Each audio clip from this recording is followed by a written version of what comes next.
5.29%.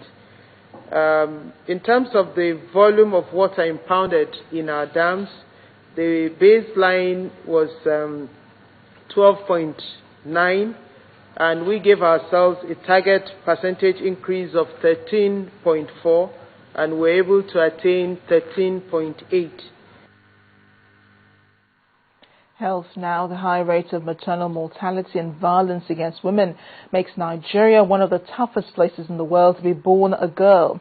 A statement was made by the UK International Development Minister, Lynn Featherstone, in Abuja to journalists, while explaining new initiatives by the UK to support the federal government in tackling gender issues. Ms. Featherstone commended the government, but said Nigeria has 10% of the world's maternal deaths, and over 80% of women in northern Nigeria cannot read. She announced 2 new projects in addition to the UK's existing work in Nigeria. That is, the Voices for Change program, which will support girls in improving their skills, increased budget for women, among others, and the Child Development Grants program to support 60,000 mothers to improve nutrition. Nigeria has made tremendous progress. Its impressive growth rates are the envy of the United Kingdom. Our growth rates are not quite up to your standards. Your size, your diversity, your young population offers real opportunities. And Nigeria is one of the most internet-connected countries in Africa, with the fastest growing middle class on the continent. And yet, women and girls are being systematically shut out from the country's impressive growth. Shocking rates of inequality, maternal mortality, and violence against women make Nigeria, sadly, one of the toughest places in the world to be born a girl. I would like to announce today 2 new programs. Both complement our existing work to support girls and women and to reduce poverty.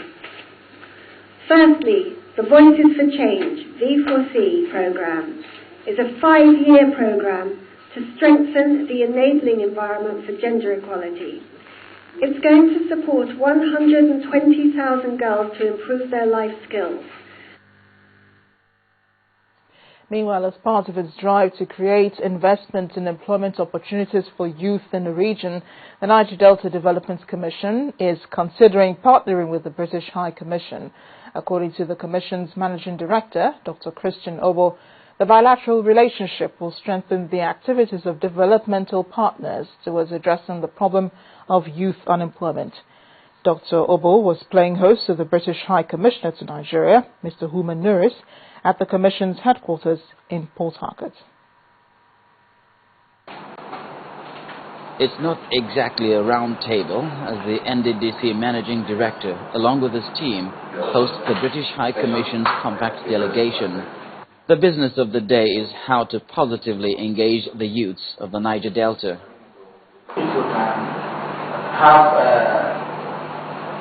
investments to develop industries in Nigeria, or we can also have useful training, not just when we talk of capacity building, we talk of programs that will not really add value or meaning to the people.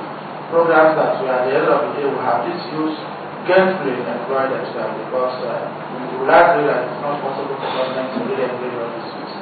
So it will be our pleasure to actually work with your organization and your government to ensure that the peace that we currently have in this Niger Delta region is not lost.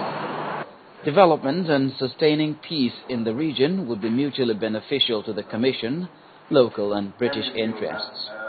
In different parts of the country, and we recently opened a project office in Port Harcourt, but are certainly still interested in talking with a range of different partners who are dealing with related issues, and so we'll be happy to discuss this a bit more this morning. So far, we've been able to drive development in this region, and quite a few projects have been put in place. We've tried to connect communities to communities that were far away from the hinterland, to ensure that the economies of those places flow out to the city, and then also healthcare and other useful facilities to those regions. But this meeting is merely the first step to better things for the Niger Delta, hopefully. And no doubt education is key to national development, and if Nigeria hopes to attain sustainable growth, adequate attention must be given to it, especially in the improvement of science, engineering and technology at all levels of learning. This was the thrust of a paper delivered by the Vice-Chancellor, Federal University Ndufealike Ikwo in Ebonyi State, and former Vice-Chancellor of the University of Lagos, Professor Oyewusi Ibidapo Obe, at the first annual memorial lecture of Professor Adetokunbo Babatunde Shofolue. Professor Obe says inconsistent policies, misplaced priorities, and inadequate funding contribute significantly to the falling standard of education in the country.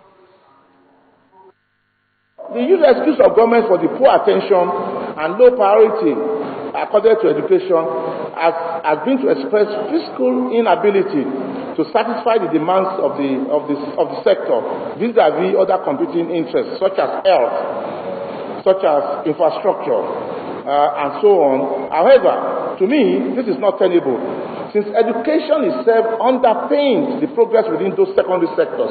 Sound scientific knowledge is fundamental to addressing those critical issues of economic transformation and globalization, reduction of unemployment, underemployment, poverty, hunger, and disease, and the sustainable use of natural resources facing the world today.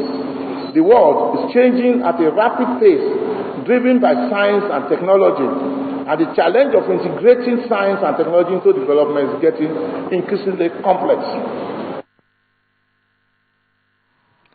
Well, the Senate today asked the federal government to